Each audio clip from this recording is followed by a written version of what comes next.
Traffic Building ku Chapa General Enterprises edduuka eryo mu buyingira ofune obuzito bwonna bw'oyagadde oba Prestige Margarine. Sheikh, mbadde nsaba tusooke tukuwulize oba wiiki ekutambulidde etya, oli mulamu, walwaddemu,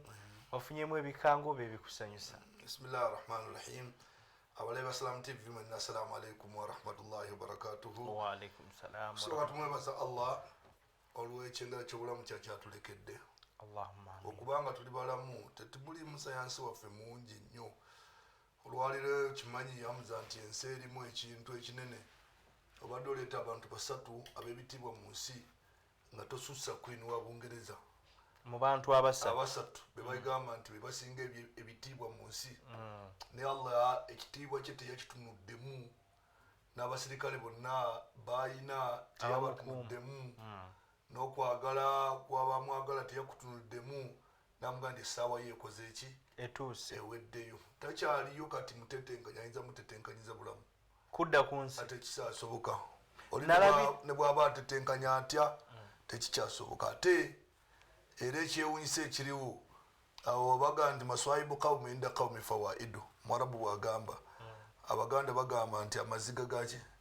Amaziga g'embwa, amaziga g'ente n'essanyu ly'embwa oba malembo. Webeti mutabani we ate ye yeesunze bukulu, era Charles biri ebyokufa kwa mama we yabitadde ku bbali, ng'ate ye ali mu bibi ebyakumutuuza mu ntebe naye afuuke ku kabaka. So ye bulamu bw'ensi bwe tutambula, naye ffe tugamba nti alhamdulillah obulamu situjja kugamba tuli mu 10 ku 10, kubanga 10 ku 10 tebuliiyo. Bw'olina 10 ku 10 toliiyo, naye tugamba nti alhamdulillah Allah kyatuwadde lisaanan dhaakira, olulimi olumwogerako, wa qalban khashi'a, n'emitima gyaffe gikyali migonvu gyali,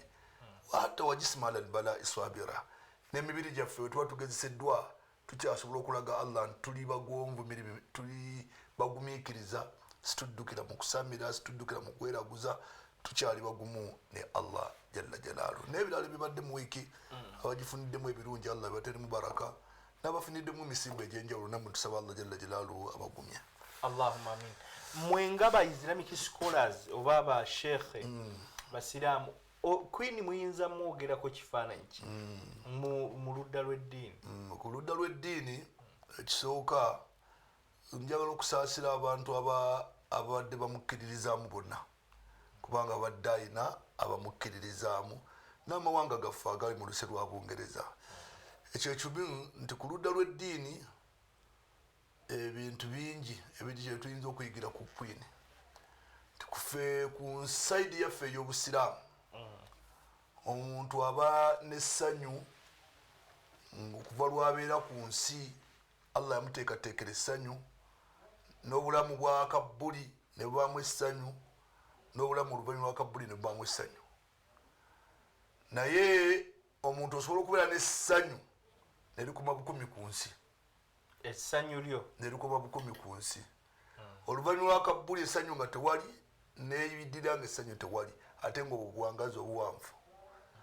Kakati mmwe abasiraamu kyenjagala obagumiza nti kisooka kubanyweza nti Allah yabawa essanyu ku nsi ne mu kabbuli n'oluvannyuma lwa kabbuli. Waliyo bannaffe ng'essanyu lyabwe ligenda kukoma kuno ku nsi, n'ebitiibwa n'amayinja nga byo bikoma wano ku nsi. Nga terigenda kweyongerayo. Badde negeyageyamu ne sheikhe naŋŋamba ayagala tutegeeza wamu n'okutujjukiza, kuba abasinga tubimanyi naye okutujjukiza ate abatabimanyi atutegeeze emirimu egitakkirizibwa mu busiraamu. Waliwo emirimu gye tukola nga mu butuufu onoonya kyakulya waka, naye ng'obusiraamu bugamba awo gw'omulimu kyandibadde kirungi n'oguleka. Sheikh awo wensaba tugye akasubi. Bismillahir Rahmanir Rahim. Nga tukyagenda ku lulimbi lwaffe lwe twalimako lututannaggusa, twagala okubanga tuluvaamu nga buli muntu ategedde wa wajja riziki owatuufu na kiki kyajjamu riziki kati nga ateekeddwa okukireka oba okubeera nga akyewala. Twalutandika nakwagazisa bantu kukola, ne tubalaga nti ekigambo okukola, gwe muganda wange ali ku mulimu w'olimanya nti oli ku ibaada, era oli mulimu ogwoliko nga Allah agukkiriza okuva lwe wagutandise oli ku mpeera weenyagira. naye obusiraamu buno nga bwe bwajja nga bulungamya bwakulungamya mirimu ki emituufu gye walikoze ne gye walirese. Si buli kyosanga mu katale nti nkole oba buli maaso go kyegatunulako nti nkikole ki nkikole. Twalaba emirimu egiteekeddwa okukolebwa kyo ekitundu ne tukimaliriza. Katuli ku kitundu eky'emirimu ng'omusiraamu bw'ogukola riziki yonna evaamu, ekyokulya kyonna ekivaamu, bw'oba oyambadde mu lugoye oba ozimbyemu nnyumba oba oweereddemu mwana oba oli mu haramu. Ataga nti ebbanga ly'omala nga oli mu haramu. Hamza, olwaleero ewaffe wano e Uganda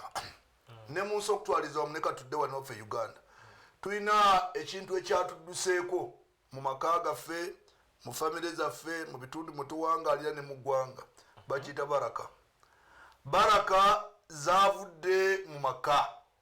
emikisa. Osanga omwana ng'asomye n'amala yunivasite naye nga ne byeyasoma tabitegeera naye tamanyi lwaki yasoma, kubanga baraka zakoze eki zawedde. Osanga ewaka amaka gonna nga malwadde okuva ku taata okutuuka ku mwana asembayo. Nosanga omwana omuto ne baga nti alina alusa, baraka yaggwa mu bye tulya. Nosanga amaka nga maama ali ku mbeera ye ne taata ali ku mbeera ye. Ebiri mu maka g'abantu Allah yabimanyi. Mu ggwanga nosanga eggwanga kati ngeri neryaffe n'olisanga nga tukaaba mmere. Uganda ekaaba emmere kuli n'ettaka Allah lyatuwa. Nosanga ekitundu nga kikaaba mazzi. Uganda ekaaba amazzi nga buli muntu waali asobola okugjawo amazzi. Embeera gye tuyitamu gwe gyolaba nti yakaluubirizibwa, Mungu aba kintu kimu kyokka kiyazzeemu baraka. Allah baraka agijja mu bintu olw'ebintu bye tukozesa ffeffe nnyini. Obuffe bye tukozesa bye bireeta baraka Allah okujja emikisa mu maka, n'agijja mu baana, n'agijja mu ggwanga. Ebintu bye tukozesa ko naddala nga tulya haramu, twambala haramu, tutambulira mu haramu, tusula mu haramu. Omuntu atambulira mu bintu ebyo n'owekitiibwa Nabbi sallallahu alaihi wasallam hadisi tulogisoma ne tugamba nti yasanga omusajja ng'asaba Allah. Wano tusaba Allah. Hamza oli n'asaba amaze emyaka 10 asaba kintu kimu Allah aganya okimuwa. Naye Allah nga si mugagga, ffenna tukakasa nti Allah mugagga. Nabbi amusanga asaba Allah ng'ayina ebisaanyizo by'omuntu ayanukulwa byonna ng'abirina. Naye Nabbi sallallahu alaihi wasallam agamba nti ngenda omutunuulira ng'ebisaanyizo biri abirina naye okumwekennenya nga matamahu haramu, byalya sente azijja mu haramu. Wa mashrabahu haramu, nebyanywa abinywa mu haramu. Wa malbasahu haramu, n'engoye zayambadde ayambadde ki haramu. Wa huwa yugudha fil haramu, yenna nga bw'omutunuulira ajjudde haramu. Nabbi yagamba fa anna yustajaba lahu, kati oyo Allah anamwanukula ate. Kitegeeza ki? Tibannange tuli eyo ebizibu tutudde mu bizibu bye tutali baddemu n'erwa bintu bino bye tulya bye tujjamu ekyokulya ebituusiza mu kizibu. Lw'ensonga lwaki twagamba nti Prestige kekuleetere bana bachapa General Enterprises kabakuleetere programu eno dawa special, omanye biki byoteekeddwa okukola okujjamu ekyokulya na biki byotakola ki byotalina kukola. Twalaba ku mirimu egitakkirizibwa ne tulaba riba fawasaana fiha, twamusoma ne tumugaziya nebika n'ebizibu ebiyinza omukola ki omuvaamu. Olwokubiri oluwedde twamalira ku mulimu ogwokubiri mu mirimu egitakkirizibwa kukolebwa. Tetwagumaliza gwe tugenda okutandikirako gwe bagamba nti omulimu gwonna gw'okola nga mulimu yaminul fajira, olayira oteekamu okulayira okw'obulimba. Kaseera bizinensi yo nga buli kyotunda okitunda oteekako okulayira, ate ng'okulayira okwokakasiza ddala nti olimba. Nebakubuuza nti ettooke walisuubudde ndikuwa emitwalo 2 n'ekitundu, n'omugamba nti 2 kitundu nkulayirira Katonda ettooke nalisuubudde emitwalo 2,400 ndyako 3,000 be 2,000. Naye ng'okimanyidde ddala nti walisuubudde gumu kitundu gumu kanaana. Kakati eyo wallahi gw'otaddeko n'oteekako erinnya lya Allah, omulimu ogwo guba gumaze okufuuka haramu automatic. Ekyo mbadde manyi kiyinza kubanga kibi kijjawo omulimu gwonna guba gumaze okufa, kubanga Allah atugambye nti wala tashtaru bi ayati thamanan qalila, buno busente tobugattamu ebigambo bya Katonda mu kugula kwammwe ne mu kutunda muliteeka erinnya lya Allah liteeke ebbali omulimu guba gumaze okukola ki okufa nabbi sallallahu alaihi wasallama n'atugamba mu hadithi nyingi naye zifaanaganamu naga nti khamsa waliwo abantu babika 5 laisa lahunna kafaara ebintu ebikolobero 5 bwe bikolebwa tebirina mutango nti nabitangiridde nakoze ebikolobero bimeka 5 bw'obikola tebirina mutango nti obitangiridde biweddewo n'agamba ekisooka ashiriku billah omuntu akoze shiriki tolina mutango gwa shiriki tojja kusiba ennaku 2 oba 3 shiriki yaggwewo shiriki asigala shiriki kutuula ku musaala kwegayirira Allah omugandi sikyabiddamu n'ekitali ekyo tewali mutango mulala bw'ogaa nti gutangiridde shiriki gwe nakoze eki gwenakoze n'agamba ekyokubiri wakatuli nafsi bighayri haqqi n'omuntu akkakkanye ku munne n'amutta nga talina kimumutisa kubanga mu busiraamu tugamba nti la yahillu damu mri'in muslimin illa min 3 tokkizibwa kutta munno illa min 3 okujjako nga waliwo ensonga mmeka 3 ate kati wano bwe tudde waffe mu Uganda tewali nsonga ekussa muntu mu Uganda kulwaki nyinza okuba mu ntebe onaaginyenya ne bw'oba mu ntebe ne bw'oba toli mu ntebe ne bw'oba oli luddawa ewaffe wano Uganda bino bye tugambye ebisatu birina okuba nga mu nsi nga mulimu imaamu mukulembeze wa busiraamu abantu bonna bamukkiriziganyako yakiramudde naye omuntu yenna bwotta omuntu nga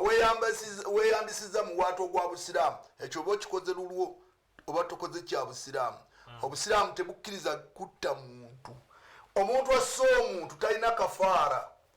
talina mutango gwanzaga nti mutangiridde na kino kasita omutta amdan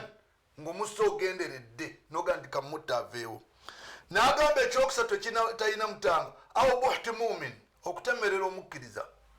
n'otemerera amuza ekintu nga kinene amaka ge ne gafa abantu ne bamufunuulira nga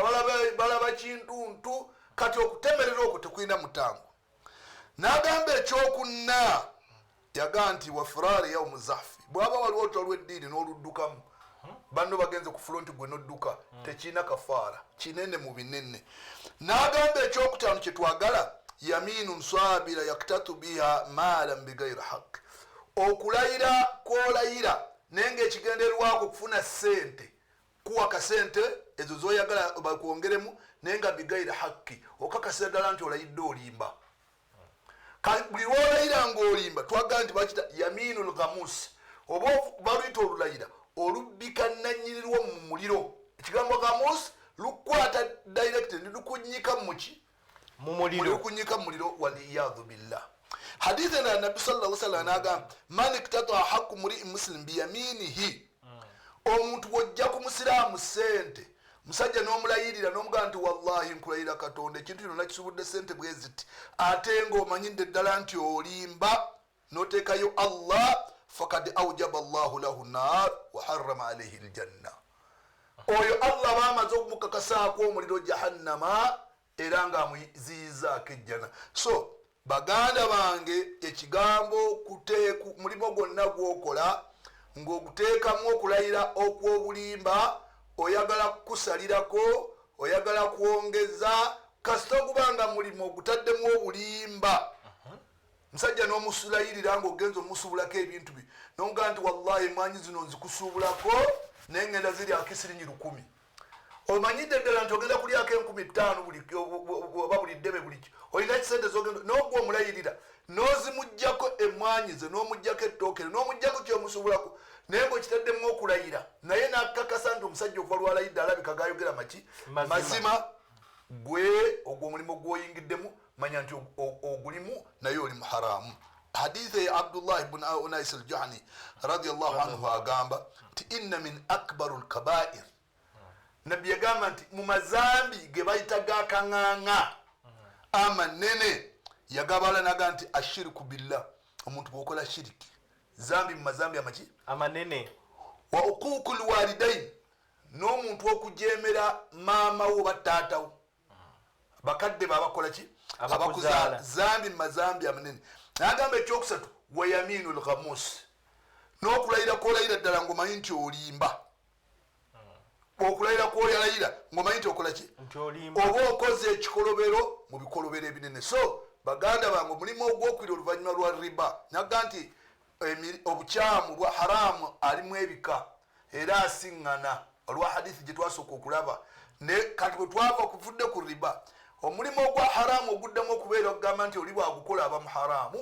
ate nga kingi nnyo mu basuubuzi ne mu baguzi b'ebintu okutunda kwe mutunda nga mukutaddemu okulayira ne muteekayo erinnya lya Allah nga gwe musingo gwe n'oyisaawo ekikyo oyagala omatiza ono waliwo aya gye nawulira osoma ngoga la yuakhidhukum llahu billagu katonda tatunenya nga tulayidde okulayira kuli kwa bika bisatu waliwo kubayita yaminu lmunaqid okulayira okutuufu era okwo kulina kafaara okulayira okutuufu obadde omanye ekintu kituufu ogenza okwesa golayiridde ku kituufu nogamba wallahi linsani mwekakasa tajja kulwaza ate era nga ddala ffenna bwe tukibe ntasobola kukola ki tajja kulwaza olayiridde ku kituufu ogenza okwesanga nga si kituufu ekyo kirina kafaara okirina omutango bakita munakid ekyokubiri bakita yaminu lagwi yaminu lagwi kekulayira okwokusaagasaaga Hamza jamutulye ekyemisana naga nti wallahi shekhe maze nga nsaaga tonalya naga wallahi shekhe maze kwakusaagasaaga nze nange akuyita mumanyi kusaaga naawe anzizeemu kusaaga nga fenna tukimanyi Allah agenda la yuakhidhukum llahu billagwi fi aimanikum oyo kubaita yaminu lagwi okulayira okwokusaagasaaga kwekwa aya gwosomye naye kuno bakita okulayira okwokusatu yaminu lgamusi yaminu lgamusi mukulayira kwekubi gamusi ye yaba mubitalimu kubanga omanyi nti olimba ate mukulimba kunoteekayo Allah nga gwe musingo kati Allah ekyaga nti wala tashtaru bi ayati thamanan kalila ye tagenda mu ebyo Allah si ye yayingidde mu 2,000 Allah agenda mu kintu kinene kyovola nti mateeka g'obusiraamu wonna wotadde Allah ne bwaba mulamuzi awanika buwanisi ne babanga bakutaddeko ekintu ekine ne bagamba nti abajulizi babuze alayire kasitolayira kiba kiwedde so omulimu ogulimu okulayiralayira omanya nti gwe muganda wange agukola oba akola enkola eyo oli mulimo naye omuli sente zofuna ziri haramu ebbanga lizimala nga ziri haramu ojja kuzifuna ogamba nti omusajja ndayidde nemufunako omutwalo nemufunako akanaana taiba okafunye Allah nga kajja mubaraka nga akanana kayita mungalo ogenda okafuna akanaana ekanga baga nti omwana alwadde gwotalisenga mulwadde yeetaaga 5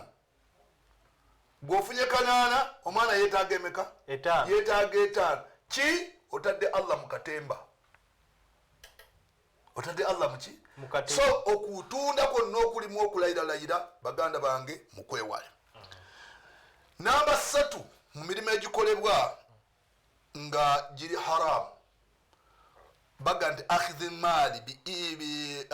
mali biidhini sahibuhu dhulma bighairi wajhi lmashru okujja sente nga ne gwogyeko sente ezo ayinza okuba nga asiimye ngakoze eki ng'asiimye naye bighairi wajhi mashru naye nga ekkubo lyolitwaliddemu Allah talikkiriza sente omusajja owa traffic omulaba ku kkubo akuyimiriza ng'oli mu musango naawe nokakasa nti oli muki mu musango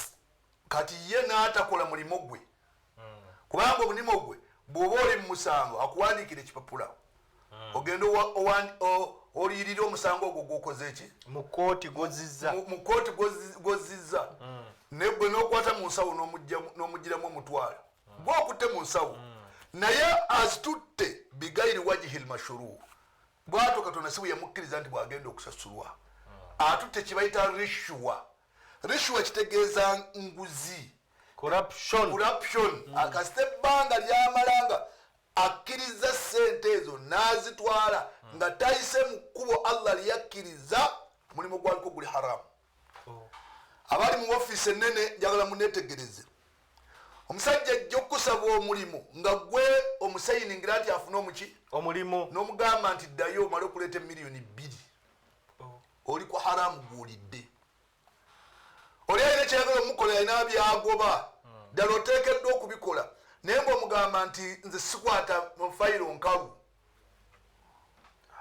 ebyo sikwata fayiro nkalu oli ku sente za haramu sente zonna zibayita enguzi ate nno yombi nnyo kubanga ku yo nabbi sallallahu alaihi wasallam yagamba nti Allah yakulumira basatu ku yo abantu basatu babiri be baba abakulu naye n'owokusatu asobola okuyingiramu kubanga waliwo kayungirizi waayo ono rashi agikutte n'agiwaayo mukolomere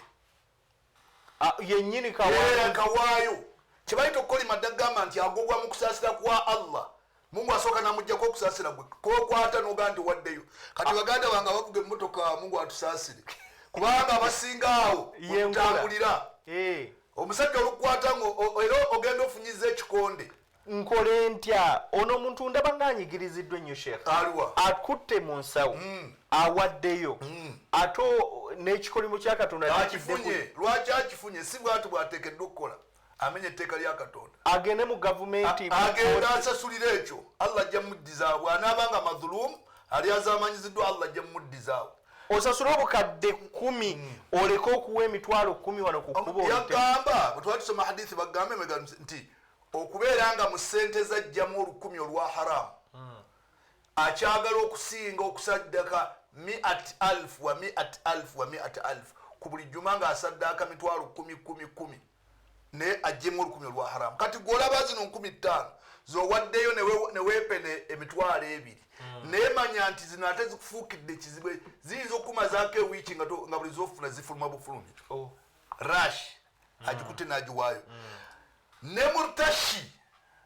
agikutte enguzi ne bagikuwa n'ogikwata naawe oli mukolomire afande bamukolimidde gwowadde saafande yekka n'omulala olwaleero gavumenti ya Uganda mu bintu byerwanyisa okuva ku mukulembeze w'eggwanga n'abanene abalinamu omutima gw'eggwanga nguzi n'akakiiko kalamba we n'akakiiko we era mu bintu ebizizza eggwanga lino emabega nguzi kati wonna woolabira ng'omuli w'enguzi bali balwanyisa nemanya nti oli mukolomere emirembe gigenda kukuggwako oyo wakubiri agikwata agikutte n'aga nti waraish ne mediator agambye nti agambye omukulu ayagala miliyoni 2 oyo ali wakatikati awo naye mukolomere lwaki Allah atugaa nti wala taakulu amwalakum bainakum bilbatil temugezangako buli omu n'atwala ebintu bya munne sente za munne bilbatil naye ng'akakasira azitutte ku bukyamu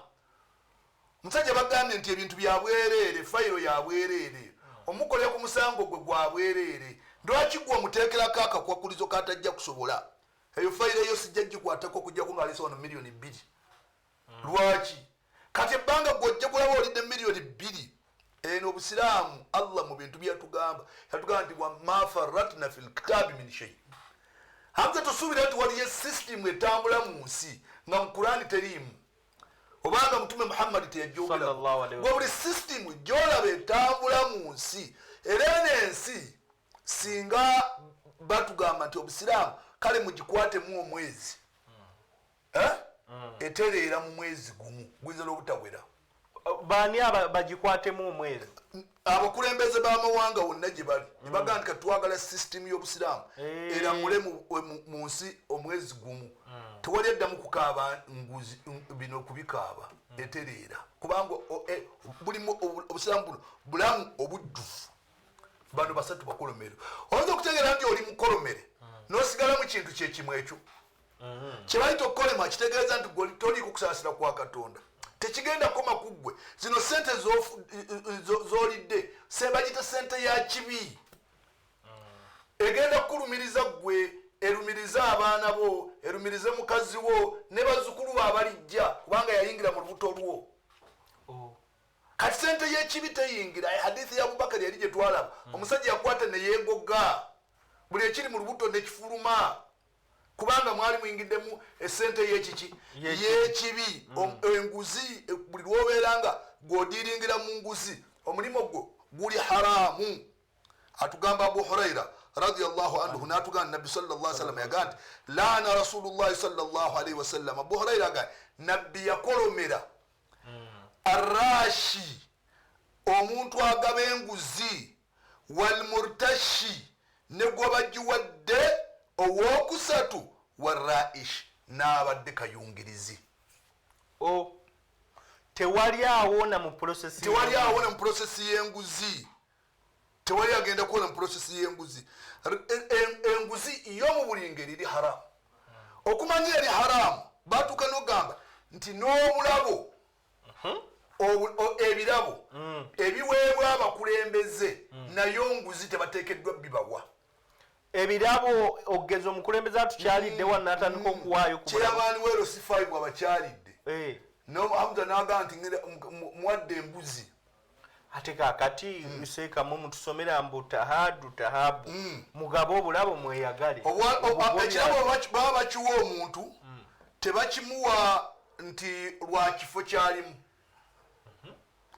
Ku mulembe gwa Sayyidina Umar ibn Khattab radiyallahu anhu baga nti anna rajula kana yahdi ila Umar ibn Khattab radiyallahu anhu kullu sana fakhdun jazur.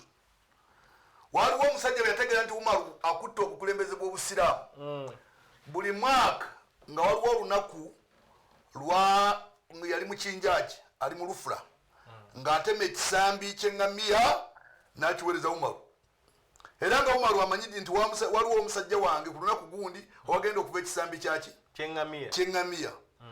Kaakati fajaa yukhasimu ila Umar ibn Khattab radiyallahu anhu. Omusajja onajja nga alina ekizibu ne munne ne bajja wa Umar ye mukulembeze ye judge ye mulamuzi abalamule n'oli munne atalinako yali awaddaani Umaru bafunyemu obutakkaanya olwo. Kati atandika okwogera n'agamba fakala ya amiril muminin naga mukama waffe omukulembeze waffe ona agabe atonera Umaru ekisambi ky'eŋŋamiya yamugamba n'amugamba nti iqdi bainana qadaa fasila tulamule bulungi kama tufsalu al-fakhz min al-jazur ng'ekisambi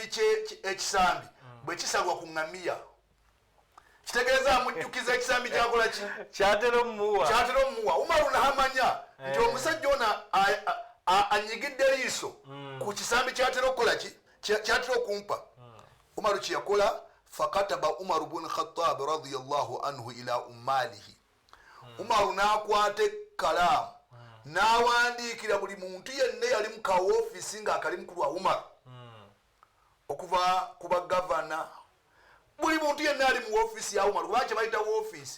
woofiisi kati bw'aba President Museveni waggulu buli omuntu w'owansi asembayo weero si wano ali mu ofiisi ya President Museveni. Kituufu. Kati ebbaluwa eno yagenda ku buli muntu yenna ali mu ka ofiisi. Umaru n'abagamba atya la taqbalu al-hadaya fa innaha rishwa. Naga temuddamu kukkiriza bulabolabo bwe babawa fa innaha rishwa ebanguzi. Omusajja anjujukiza akasambi bulijjo kampa ntiramulanga ngagamba anyigidde ku liiso aleeta akasambi ke muttire kino obulabolabo oba olategeeranga nti omuntu omuwadde lwakuba ali mu kifo gundi ekyo omanya nti rishwa nguzi. So emirimu emikyamu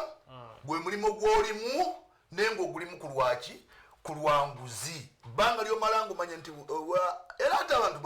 bafuniddemu ebintu bingi mu nguzi. Zale ne bagamba nti akola mu revenue musaala gwe bamusasula miliyoni 3 naye ng'ebintu byakoze bya butitimbe na butitimbe bwa sente azifuna muki. Waliwo enguzi ejja ng'alina byayisaawo naye nga Katonda aba amukolimira. Kikolimo yalaba afunye kikolimo n'olaba ennyumba bagizimba nga teyeebaka. Ennyumba nemufuukira ennyumba amaka golabaga matiribwa negafuuka amaka golaba bikomera naye biri mu bikomera Allah yabimanyi bikambwe biri Mungu n'akugamba nti akuwa ekikomera kye naawe omuwe ebibyo n'omanya ebiri mu kikomera kyo nti Allah ndekanga bwendi nsigale mu kasente kanka. Lwaki rahma ya Allah yaddukamu ku lwa sente zino zetuzimbisa amayumba zetulya abantu bazadde abaana baganya okutegeera Mungu abamya amagezi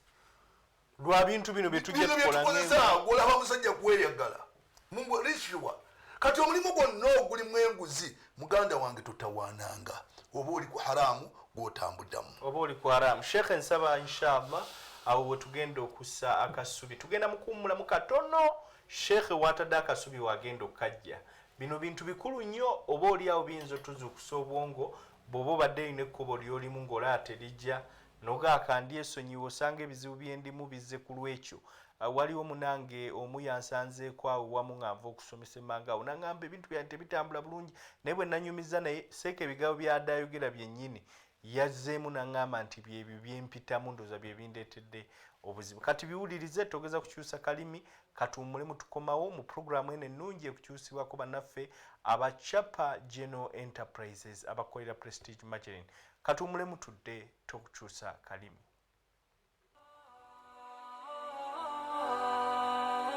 So ours pretty, taste it and love it. Prestige Margarine.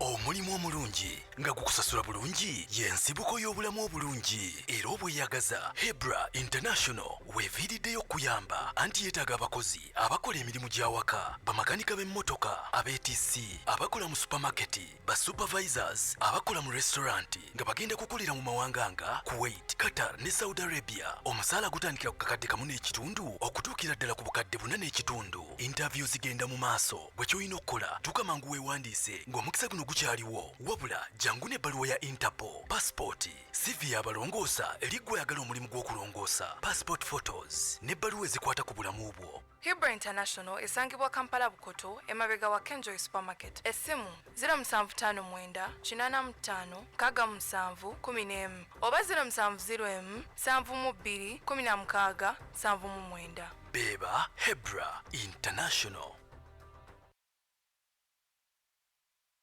Vimba ni MTN Kabode Super as you pay mpola for this smartphone. Make calls, update your WhatsApp status, watch YouTube, and Google anything under the sun with 2 GB worth of data every month for 7 months. Simply make a small deposit of 99k and pay the balance mpola. You can pay in daily, weekly, or even monthly installments while you enjoy your new phone. So what are you doing today? Visit any MTN shop near you and get the MTN Kabode Super easy.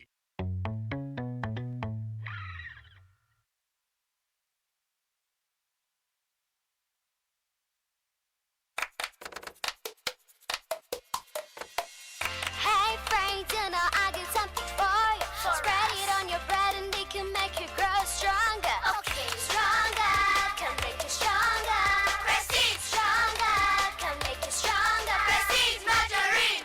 You gotta spread it, taste it, love it. Prestige Margarine is good for everyone. When you eat it, it makes your body grow strong and healthy. So ours spread it, taste it, and love it. Prestige Margarine.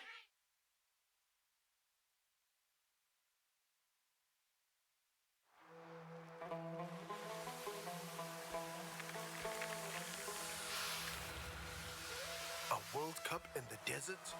the first one in the Middle East, the first to be held at the end of the year. That's crazy.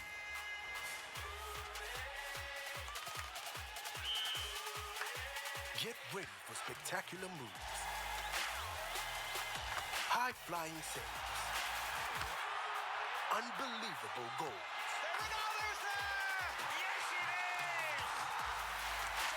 out-of-this-world celebrations.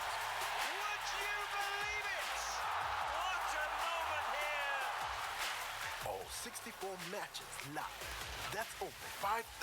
action-packed minutes of the FIFA 2022 World Cup Qatar. Now that's crazy. Catch all the action only on SuperSport, your world of champions. On GoTV. Love it. Eno ye Salam TV.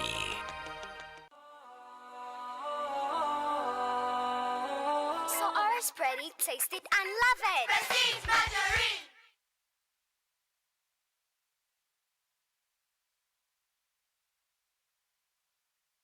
Mubyokoze ebirungi okyekuumidde ku lutimbe gaggadde Salam TV. Ate kakati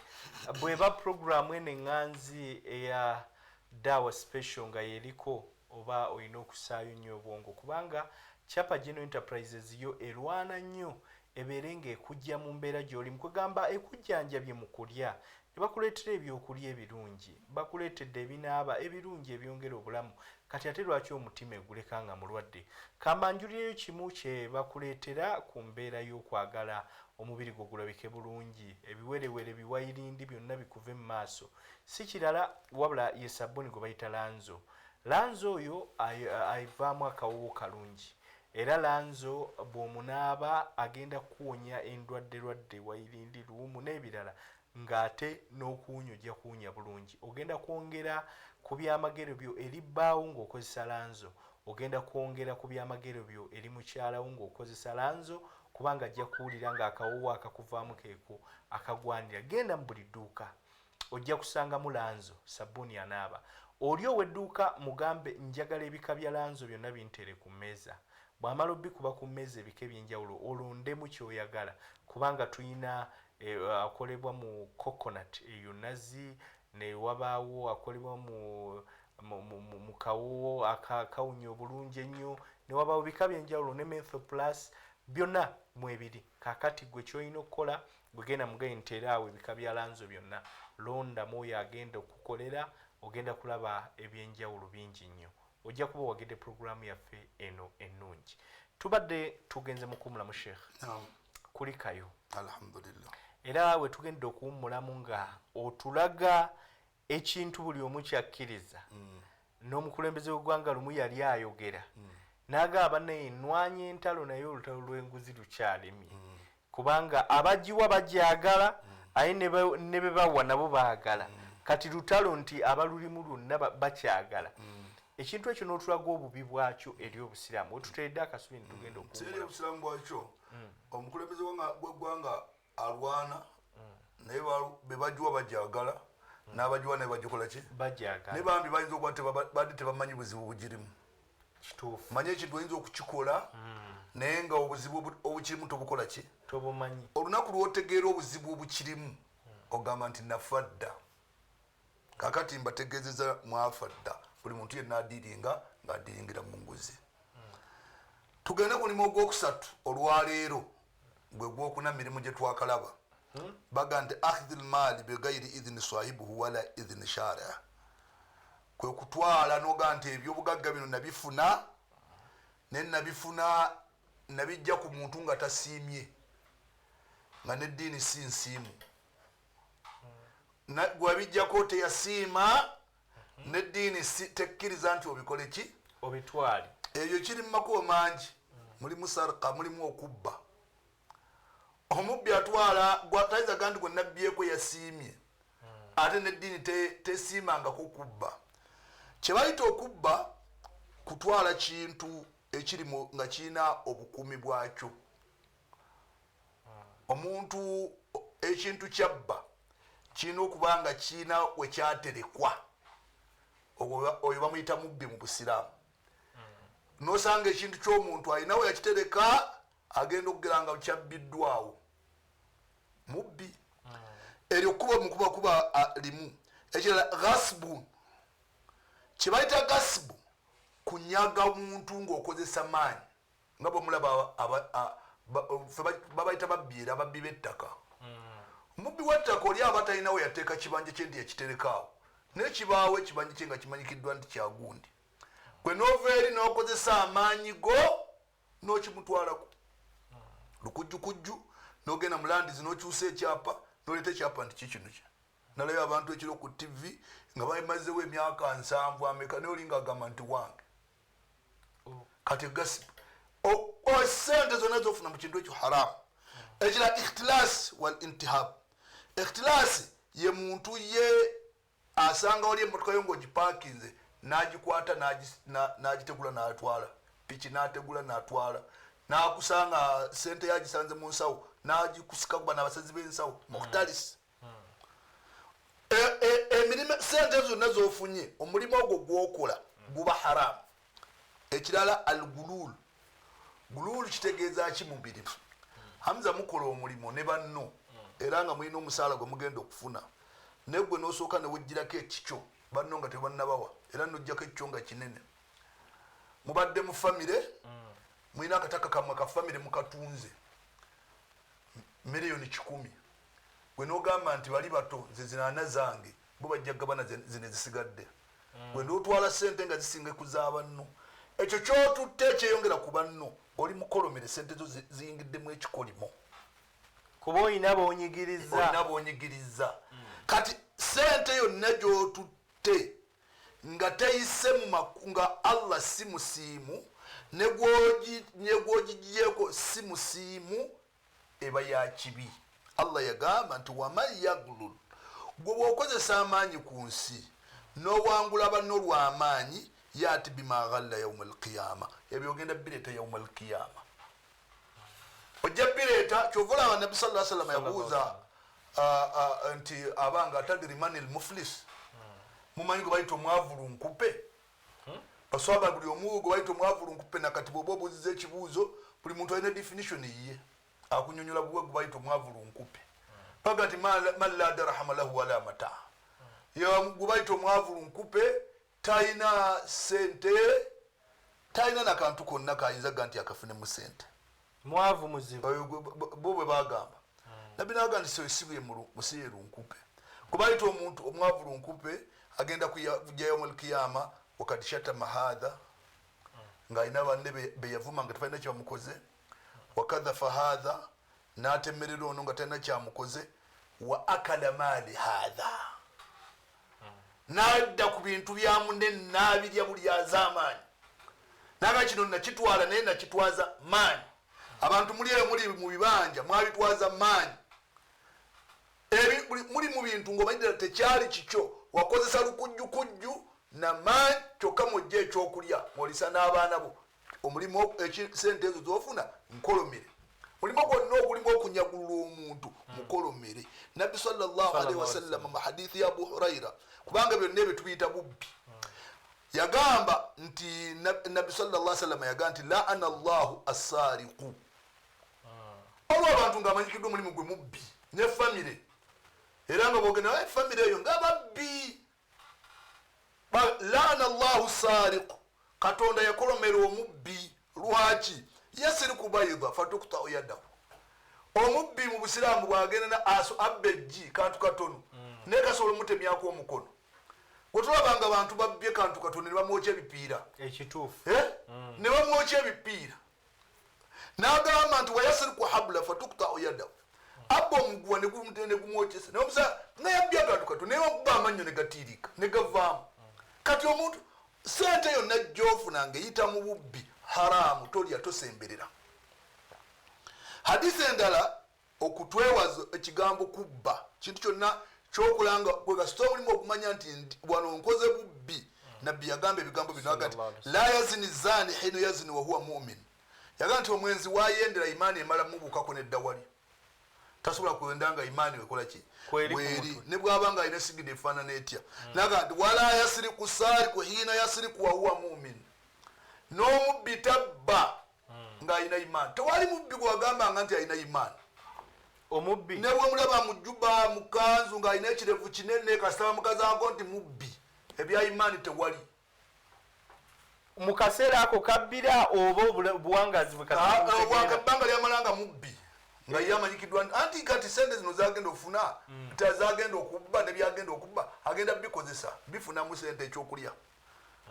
kubanga omubbi abba afuna ekyokulya abaana be kye bagenda okwambala wagenda okusula abe bulungi ate bigenda kubeerawo kati imaani emudda wali gwe noolaba kifaananyi kya muntu eyefaananyiriza owa imaani wain yaqulu tasmau likawulihim kaannahum hushubu musannada nga ne bwayogera osobola okula byayogera naye Allah yagamba nga miwulenge giri awo temuli kantu kaakati ekkubo lyonna ery'obubbi muganda wange ali eyandaba tolisemberera teririimu kalungi konna tewali bubbi bwe bagamba ti buno bulungi ate tewali mubbi wakika nti ono mubbi ono mulungi ate ono mulungi nnyo ate ono mubi omubbi ayingira n'atemula abantu n'omubbi ayingira n'abba ebintu n'asonyiwa abantu olinga agamba abate banjawulo abo waliwo omubbi n'omutemu waliwo omubbi n'omuki ono tuli ku mubbi oli ataddemu okutta abantu aba mutemu aba muki aba mutemu naye ono tuli ku mubbi ayinza okuba tatemula bantu naye nga mubbi era nga amanyikiddwa omulimu gwe gwakola gwa bubbi webali abantu nga babamanyi nti oyo gwolabe emotoka gyavulumula mubbi ogamba akola mulimu ki era kyovola nagamba abazadde abali mu byalo mubuuze nnyo abaana bammwe abali mu bibuga mwana wange esabbuuni omuleeta sukaali omuleeta emigaati ogireeta nondeetera akanyama naye okola mulimu ki bw'atandika okunanagira abaana bali mu bibuga babalisiza haramu byebabba byebabatwalira mubabuuze lwaki mutya abaana bammwe naye abaana nabbi Dawuda alayhi salaam mu dduwa Allah yaga nti imalu ala Dawuda shukura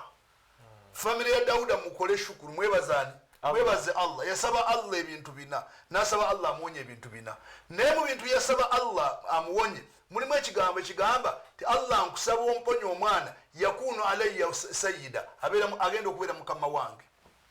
abazadde mu bibaleetedde obuzibu abaana bammwe bafuuka bakama bammwe sebo taata no omwana mubuuza omugamba nti ekubireeta obireese naye sente ozijja wa mbulira omulimu gwokola naye temumanyi mirimu baana bammwe gye bakola bo baleeta buleesi mwene mulya kati ekigambo kyonna ekirimu okubba omwana bagambanga nti nziba haramu tolya mukyala bwomanyanga nti omwami womubbi tolya aba aleese obuzibu ewakatabu kyekyo kibi ekigenda bakabirira emirembe n'emirembe kingire ne mubazzukulu waliwo famire gyowula nti jjajja waabwe yali omubbi n'olwokuba jjajja yali mubbi nemanyika nti famire enzibi temusemberera ebintu ebibbi ensonga eyokuna olwaleero mu makubo omuntu gajjamu sente zakozesa oba nagufuula omulimu naye nga sente ezo bwaba azifunye ziri haramu akhidhu lujura ala amal lam yansah fihi gwe muganda wange yenna akola omulimu gwonna gwokola nokakasa nti bansasudde omusaala naye nga omulimu ogwo togukoze nga bweguteekeddwa kukola walamu yaddihi kama huwa matlubu togukoze nga bweguteekeddwa kubeera nga gukolwa kyo kijja nnyo ku bakozi be basasula omusaala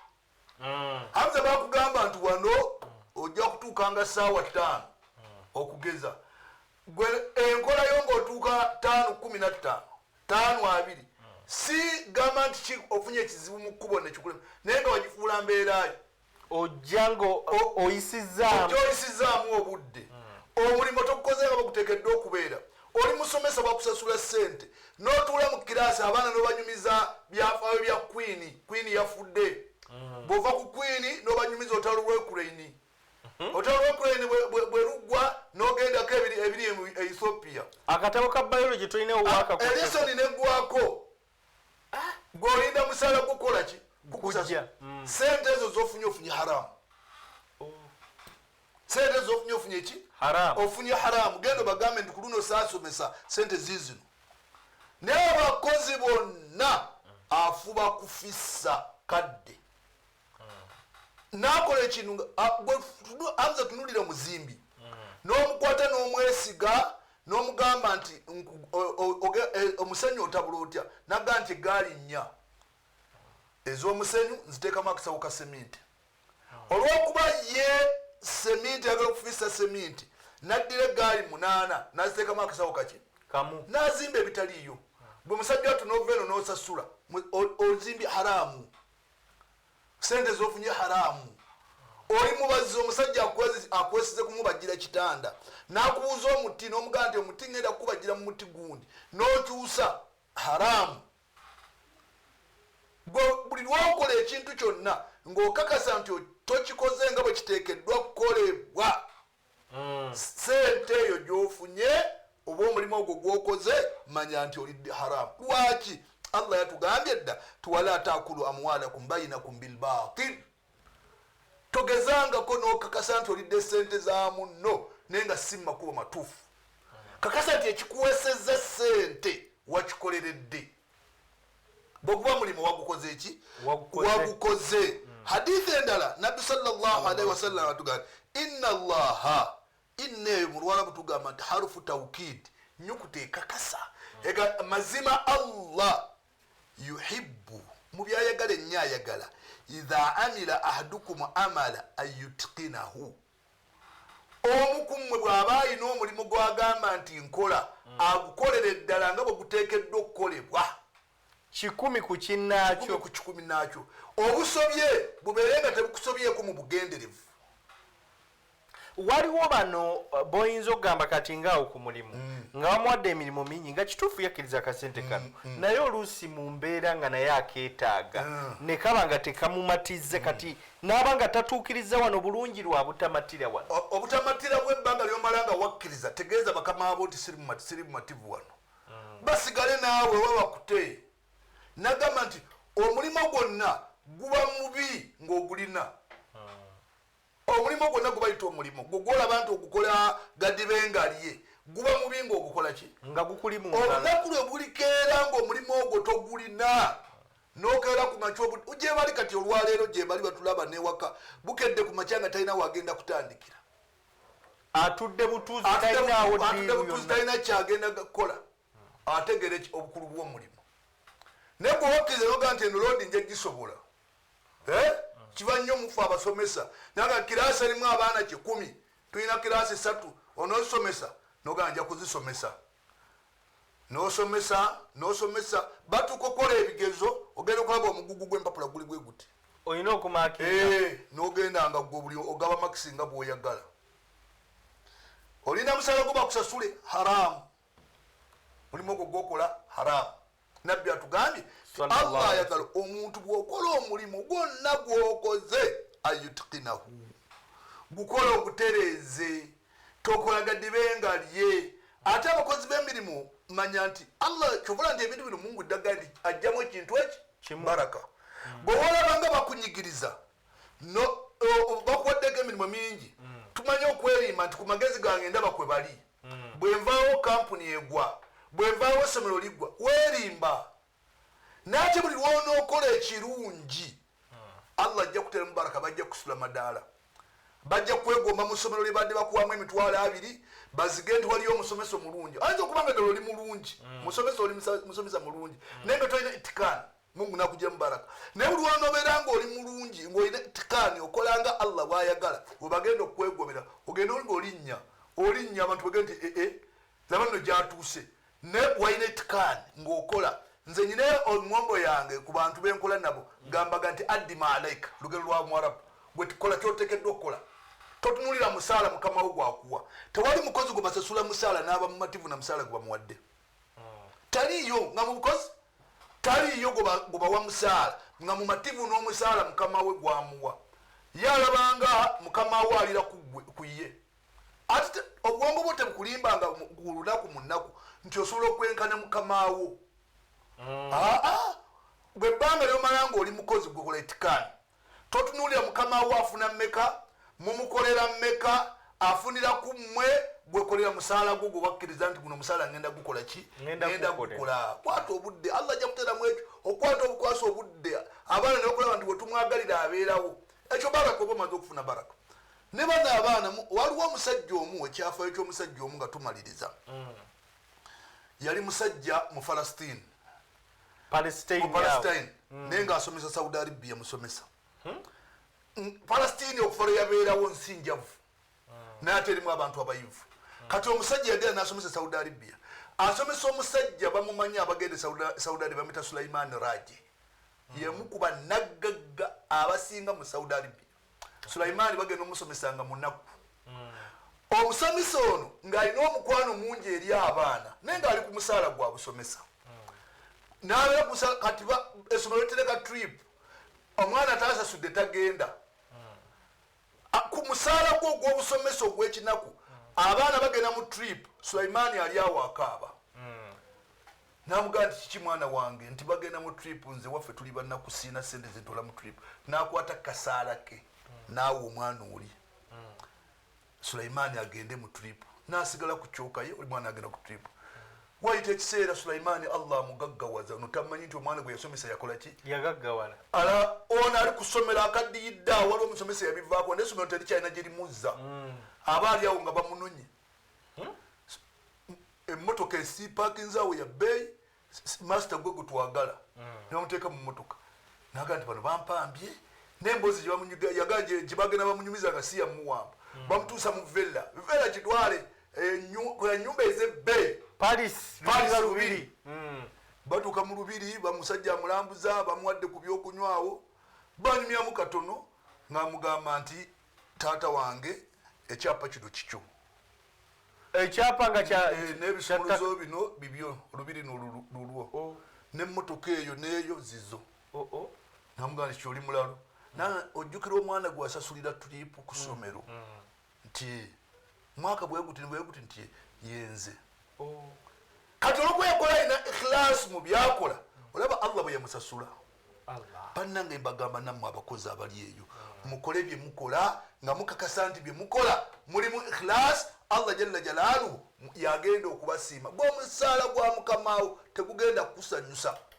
naye ate Allah ye ajja kuba musiimu gyali era ajja kukusasula insha Allahu taala. Ebirungi, barakallahu fikum. Tuline Sheikh Kiwewa Yasin, director w'abamaseeka bonna, era bw'aba ayogera ebigambo omanye nti abiwa bantu biva mu bantu abatuufu ddala, era bw'obikwata ojja kuganyulwamu nnyo. Awo we tugenda okussa akasubi leero olw'obudde,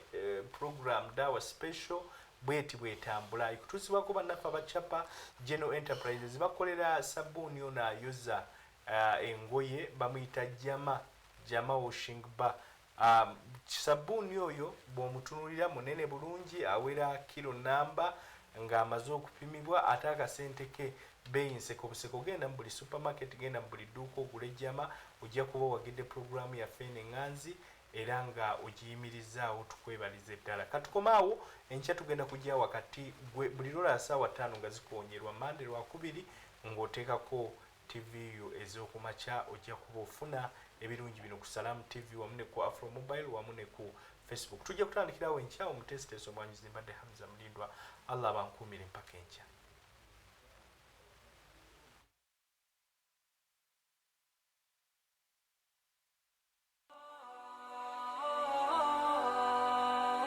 So ours pretty, taste it and love it. Prestige Margarine.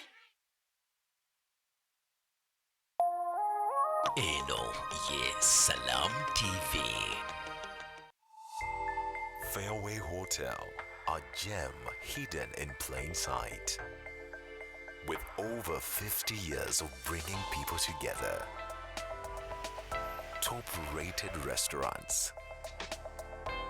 Personalized customer experiences. Luxurious accommodation. Surrounded by an oasis of lush gardens and